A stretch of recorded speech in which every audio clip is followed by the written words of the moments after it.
হযরতে সাফিয়া তিনি গনিমতের মালের অংশ হিসাবে সাহাবায়ে কিরামের মাঝে যখন বন্টিত হলেন, তখন তিনি হযরত দাহিয়া কালবির বাগে পড়লেন। কিন্তু সাফিয়া আল্লাহ রাসূলের কাছে প্রস্তাব পাঠালো, হে রাসূল, কি করে আমারে যে কোনো লোকের বাগে দেন, আমি তো একজন উচ্চ বংশের নারী, আমি হারুন নবীর বংশধর, আমার বাবা হুয়াই ইবনে আখতাব গোটা কমিউনিটির নেতা, আমি যেহেতু নেতার মেয়ে, যার কাছে বিয়ে দিলে তো আমার কুফু মিলে না, আপনি যদি বিয়ে করেন আমি রাজি আছি। তাহলে বোঝা গেল বিয়ের সাথে একটা সমতা আছে না নাই? মেয়েটা যেই পরিবারে যেইভাবে লালিত পালিত হয়েছে, যদি তার থেকে নিচে দেন, ওখানে গিয়ে সুখ শান্তি হবে?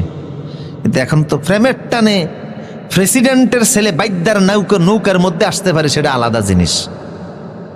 কথা বুঝতেছেন কিনা? কিন্তু এই নৌকার মধ্যে আসলো 3-4 দিন টিকবে, এরপরে আর নদীর ঢেউ যখন শুরু হবে ভালোবাসা থুইয়া জাফিয়া পড়ব।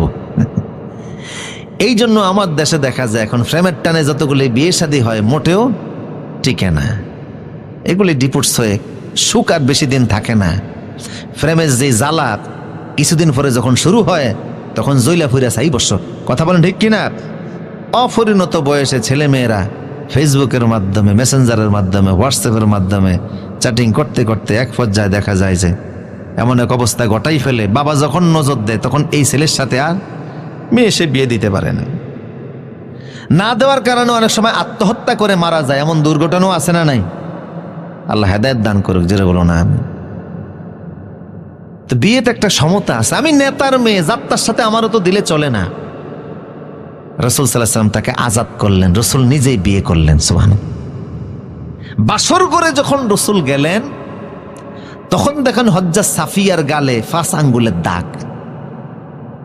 হুজুর বললেন, সাফিয়া, তোমার গালে এত জোরে থাপ্পড় মারলো কে যে তোমার গালের মধ্যে 5 আঙ্গুলের দাগ লেগে আছে? সাফিয়া বললেন, ইয়া রাসূলুল্লাহ, আজকে সকালবেলা আপনি খাইবার বিজয় করেছেন, গতকাল রাতে আমার স্বামী ইহুদি নেতা সহকারে আমি ঘুমিয়ে আছি। রাত যখন গভীর হয়ে গেল আমি একটা স্বপ্ন দেখলাম। কি স্বপ্ন দেখলাম? আমি দেখলাম আকাশের চাঁদ আমার ডান কোলের মধ্যে এসে চলে গেছে। স্বামী শব্দটা শোনার সঙ্গে সঙ্গে হাত ঘুরাইয়া পুরা হাত একত্রিত করে আমার ডান গালে একটা থাপ্পড় লাগিয়ে দিল। সেই হাতের থাপ্পড়ের আঙ্গুলের ছাপ এখনো আমার গালের মধ্যে লেগে আছে। স্বামী বলল, তুই তো আর আমার থাকবে না, তুই তো মুহাম্মদের স্ত্রী হতে যাচ্ছিস। আল্লাহু আকবার।